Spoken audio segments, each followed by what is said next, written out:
இங்கிலீஷ்ல fluency reach பண்றதுக்கு நமக்கு ஃபர்ஸ்ட் வந்து சின்ன சின்ன சென்டென்சஸ் வந்து கிரியேட் பண்ண தெரியணும். ஸோ அதுக்காண்டி நான் வந்து இங்கிலீஷ் வந்து அடிக்கடி பயன்படுத்தும் எக்ஸ்பிரஷன்ஸ் வந்து பார்த்தீங்கன்னா தனியாக லிஸ்ட் போட்டு வச்சிருந்தேன். அந்த லிஸ்ட்ல வந்து பார்த்தீங்கன்னா தனித்தனி பார்ட்டாக போடலாம் அப்படின்னு சொல்லிட்டு பிளான் பண்ணி, ஸோ இந்த வீடியோ ஆக்சுவலாக வந்து பார்த்தீங்கன்னா பார்ட் 3.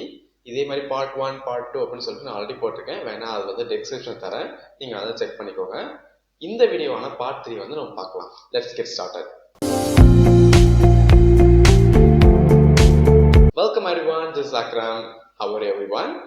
So first வந்து பார்த்தீங்கன்னா why didn't you tell me? So இதுக்கான என்ன அர்த்தம் அப்படின்னா நீ ஏன் என்கிட்ட சொல்லலை அப்படின்னு சொல்லிட்டு அர்த்தம் வரும். ஸோ இந்த இடத்துல didn't அப்படின்னு சொல்லிட்டு போட்டிருக்காங்க. இது ஆக்சுவலி வந்து பார்த்தீங்கன்னா past tense. ஸோ ப்ரெசென்ட்னா don't வரல, why don't you tell me அப்படின்னா ப்ரெசென்ட்டை குறிப்பிடுவாங்க. why didn't you tell me அப்படின்னா அது பாஸ்ட்டை குறிப்பிட்டாங்க. ஸோ பாஸ்ட் வந்து பார்த்தீங்கன்னா ஒரு விஷயம் அவங்க தெரிஞ்சுக்க பட் சொல்லலை அப்படின்றத நீ ஏன் எனக்கு வந்து பாஸ்டே சொல்லலை, ஏன் முன்னாடியே சொல்லலை அப்படின்ற மீனிங் வந்து இது குறிக்கும். பட் மீனிங்ல ஐ மீன் முன்னாடின்ற வேர்டு வந்து பார்த்தீங்கன்னா இங்கிலீஷ்ல போடல, பட் இப்படிதான் நம்ம வந்து மீனிங் வந்து அசியூம் பண்ணிக்கணும். Next expression I won't do it again. So I won't do it againனா நான் அதை திரும்ப பண்ண மாட்டேன் அப்படின்னு சொல்லிட்டு அர்த்தம் வரும். அந்த இட்டுன்ற வேர்டை வந்து நம்ம ரீப்ளேஸ் பண்ணிக்கலாம். நீங்க என்ன வேர்ட் சொல்ல நினைக்கிறீங்களோ அந்த வேர்டை வந்து பார்த்தீங்கன்னா ரீப்ளேஸ் பண்ணிக்கலாம். ஃபார் எக்ஸாம்பிள் வந்து பார்த்தீங்கன்னா திஸ் மிஸ்டேக். ஸோ நான் இந்த தப்பை வந்து பார்த்தீங்கன்னா இனிமேல் பண்ண மாட்டேன், நான் அதை திரும்ப இனிமேல் பண்ண மாட்டேன் அப்படின்றத நான் இந்த தப்பை இனிமேல் பண்ண மாட்டேன் அப்படின்னு சொல்றோம். So I won't do this mistake again. So இந்த மாதிரி பார்த்தீங்கன்னா அந்த இட்டுன்ற வேர்டு வந்து நம்ம வந்து ரீப்ளேஸ் பண்ணிக்கலாம். நெக்ஸ்ட் ஃப்ரேஸ் வந்து பார்த்தீங்கன்னா I am back. I am back அப்படின்னா பேக்னா நம்ம வந்து முதுகு அப்படின்னு சொல்லிட்டு படிச்சிருப்போம் பார்ட்ஸ் ஆஃப் தி பாடியில. பட் இந்த இடத்துல பார்த்தீங்கன்னா பேக்ன்றது முதுகு அர்த்தம் கிடையாது. அப்போ ஐ எம் பேக்னா நான் முதுகு அப்படின்னு அர்த்தம் கிடையாது.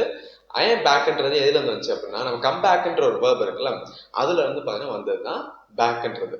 அப்ப என்ன மீனிங் அப்படின்னா நான் திரும்ப வந்துட்டேன் அப்படின்னு சொல்றதுதான் இந்த ஐ எம் பேக் வந்து போடுவாங்க. ஸோ நீங்களே பார்த்தீங்கன்னா ஊருக்கு போயிட்டு வரீங்க, வீட்டுக்கு வந்து பார்த்தீங்கன்னா ஐ எம் பேக் அப்படின்னு சொல்லலாம். ஸோ நான் திரும்ப வந்துட்டேன், அப்போ அந்த ஐ எம் பேக்னு போட்டுக்கலாம். சம்டைம்ஸ் வந்து பார்த்தீங்கன்னா நிறைய எக்ஸ்பிரஷன்ஸ் ஃப்ரேசஸ்லாம் பார்த்தீங்கன்னா நம்ம வந்து வேர்ட் பை வேர்டா மீனிங் பிரிக்க முடியாது. ஸோ அதுக்கு ஹோல் இதுக்கு என்ன மீனிங் அப்படின்றத நம்ம பார்க்க முடியும். ஸோ அதனால தான் பார்த்தீங்கன்னா மெயின் ரீசனே அதுக்கு பேர் வந்து ஃப்ரேசஸ் எக்ஸ்பிரஷன்ஸ் அப்படின்னு சொல்லிட்டு வச்சிருக்காங்க. ஸோ நெக்ஸ்ட் எக்ஸ்பிரஷன் வந்து பார்த்தீங்கன்னா how do you know. So இதுக்கு மீனிங் என்ன, உனக்கு எப்படி தெரியும்னு அர்த்தம். இது வந்து பார்த்தீங்கன்னா ப்ரெசென்ட்ல இருக்கு. நீங்க வந்து இதை வந்து பாஸ்ட்ல போடணும் அப்படின்னு நினைச்சீங்கன்னா டூன்றது டிட்னு சொல்லிட்டு மாறிக்கும், ரைட்டா? அப்போ ஹவ் டிட் யூ நோ.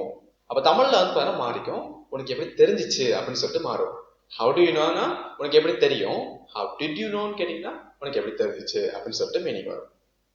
சரி, நெக்ஸ்ட் எக்ஸ்பிரஷன் வந்து பார்த்தீங்கன்னா will you give your phone number. So இந்த எக்ஸ்பிரஷனுக்கு என்ன மீனிங் அப்படின்னா நீ உன் ஃபோன் நம்பர் எனக்கு கொடுப்பியா அப்படின்னு சொல்லிட்டு தான் இதுக்கு அர்த்தம். நார்மலாக பார்த்தீங்கன்னா நிறைய பேர் தெரிஞ்சிருக்கும், பட் இது வந்து பார்த்தீங்கன்னா ஒரு முக்கியமான பார்த்தீங்கன்னா எக்ஸ்பிரஷன், அதெல்லாம் இந்த வில் வந்து இன்க்ளூட் ஆயிருக்குது. நெக்ஸ்ட் வந்து பார்த்தீங்கன்னா நம்ம வந்து ப்ரீவியஸ் வந்து பார்த்தோம்ல அதே மாதிரி ஒரு exact meaning can I have you phone number அப்படின்னு சொல்லிட்டு இந்த சென்டென்ஸ் இருக்கு. இப்போ ஹாவ்னா நம்ம வந்து இருக்குன்னு படிச்சிருவோம். For example I have car, என்கிட்ட கார் இருக்கு. அது மாதிரி பார்த்தீங்கன்னா கேன் ஐ ஹாவ்னு சொல்லும் போது நான் உன் நம்பரை வச்சுக்குவா அப்படின்னு சொல்லிட்டு மீனிங் வரும், நம்ம எக்ஸாக்டா பிரிச்சோம் அப்படின்னா. பட் இப்படி கிடையாது இதுக்கு மீனிங். ஸோ இதுக்கான மீனிங் வந்து உன் நம்பர் கிடைக்குமா அப்படின்றதான் பார்த்தீங்கன்னா இதுக்கான மீனிங். ஸோ நம்ம வந்து வச்சுக்குவா அப்படின்னு சொல்லிட்டு மீனிங் கிடையாது, உன் நம்பர் கிடைக்குமா. So can I have your phone number அப்படின்னு கேட்டாங்கன்னா உன் நம்பர் கிடைக்குமா அப்படின்றதான் இதுக்கு மீனிங். ஸோ இனிமேட் பார்த்தீங்கன்னா கிடைக்குமா அப்படின்னு சொல்லும் போது நம்ம கேன் ஐ ஹாவ் அப்படின்ற வேர்ப் வந்து யூஸ் பண்ணிக்கணும். சரி, நெக்ஸ்ட் எக்ஸ்பிரஷன் வந்து பார்த்தீங்கன்னா where are you going. So இந்த ஃப்ரேஸ் வந்து பார்த்தீங்கன்னா எல்லாருக்குமே தெரிஞ்சிருக்கும். இதுக்கு மீனிங் வந்து பார்த்தீங்கன்னா எங்கே போறீங்க அப்படின்னு வரும், கரெக்டா? பட் இன்னொரு மீனிங் இருக்கு, எங்கே போயிட்டு இருக்கீங்க. ஸோ இதுக்குமே பார்த்தீங்கன்னா இங்கிலீஷ் வந்து வேர் ஆர் யூ கோயிங் தான் சொல்லுவாங்க. எங்கே போறீங்கன்னு சொல்றதுக்கும் வேர் ஆர் யூ கோயிங் தான், எங்கே போயிட்டு இருக்கீங்க அப்படின்னு சொல்றதுக்கும் வேர் ஆர் யூ கோயிங் தான். இதே மாதிரி பார்த்தீங்கன்னா இன்னொரு expression what are you doing. So இந்த இடத்துல என்ன மீனிங், என்ன பண்றீங்க. இன்னொன்று வந்து பார்த்தீங்கன்னா என்ன பண்ணிட்டு இருக்கீங்க. இது ரெண்டுக்குமே பார்த்தீங்கன்னா இங்கிலீஷ் வந்து what are you doing. Okay, next expression என்ன அப்படின்னா where is the nearest bus stop. So இதுக்கு வந்து என்ன மீனிங் அப்படின்னா ரொம்ப பக்கத்தில் இருக்க பஸ் ஸ்டாப் எங்கே இருக்கு அப்படின்னு சொல்லிட்டு கேட்கறது. ஸோ நம்ம கூட ரிட்டன் லாங்குவேஜ்ல பார்த்தீங்கன்னா ரொம்ப அருகாமையில் இருக்க பஸ் ஸ்டாப் எது அப்படின்ற மாதிரி வரும். பட் நம்ம ஸ்போக்கனுக்கு அந்த மாதிரி புரிஞ்சுப்போம், ரொம்ப பக்கத்தில் இருக்க பஸ் ஸ்டாப் எங்கே இருக்கு அப்படின்னு சொல்ற மாதிரி தான் இதுக்கு மீனிங். ஸோ சம்டைம்ஸ் வந்து பார்த்தீங்கன்னா எக்ஸ்பிரஷன் வந்து பார்த்தீங்கன்னா நமக்கு தேவையில்லாத வேர்ட்ஸ் இருக்கும், அதை வந்து நம்ம ரீப்ளேஸ் பண்ணிக்கலாம். இப்போ நான் வந்து பஸ் ஸ்டாப் யூஸ் பண்ணுவீங்களா, நீங்கள் வந்து இந்த பஸ் ஸ்டாப் பதிலாக வேற ஒரு வேர்டை வந்து ரீப்ளேஸ் பண்ணிக்கலாம். ஃபார் எக்ஸாம்பிள் வந்து இப்போ bank, where is the nearest bank அப்படின்னு சொல்லிட்டு கேட்கலாம், where is the nearest school அப்படின்னு சொல்லிட்டு கேட்கலாம். அந்த மாதிரி வேர்ட்ஸ் வந்து நீங்கள் வந்து சேஞ்ச் பண்ணிக்கலாம். ஸோ அந்த மாதிரியே பார்த்தீங்கன்னா சில எக்ஸ்பிரஷன் மாற்றிக்கலாம். ஸோ எதில் மாற்றலாம் அப்படின்றது நீங்களாம் டிசைட் பண்ணணும். ஓகே, அடுத்து last one, sorry May I use your phone. இதுக்கு வந்து என்ன அர்த்தம் அப்படின்னா இப்போ இந்த இடத்துல சாரி போட்டிருக்காங்களா, சாரினா பார்த்தீங்கன்னா நீங்கள் மன்னிச்சிடுங்க அப்படின்னு அர்த்தம் கிடையாது. நீங்கள் தப்பு பண்ணீங்க அப்படின்னா நீங்கள் வந்து சாரி கேட்டுக்கலாம். பட் இந்த இடத்துல பார்த்தீங்கன்னா உங்கள் ஃபோன் யூஸ் பண்ணுறேன், அப்போ நம்ம வந்து தமிழ்ல வந்து ஏங்க அப்படின்னு நம்ம கூப்பிடுறோம்ல, அப்படி கூப்பிடும்போது பார்த்தீங்கன்னா இங்கிலீஷ் வந்து ஹே அப்படின்ற ஒரு வேர்டு இருக்கும்.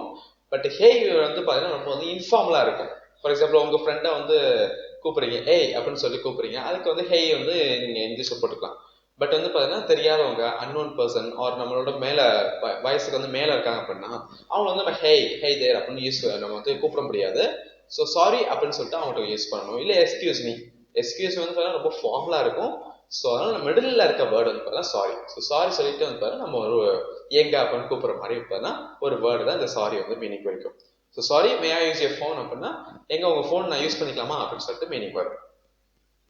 சரி, அப்ப நம்ம வந்து இப்போ இந்த பார்ட் 3ல பார்த்தீங்கன்னா ஒரு 10 பார்த்துருக்கோம்.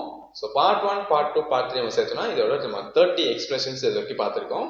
எல்லாமே யூஸ்ஃபுல்லானது தான். இந்த மாதிரி நான் உங்களுக்கு வந்து 100 பிரிச்சிருக்கேன். நம்ம அதுவே பார்த்தீங்கன்னா ரிமைனிங் பார்ட்ஸ்ல வந்து நம்ம பார்க்கலாம். ஸோ தேங்க்ஸ் ஃபார் வாட்சிங். I'll see you on next video.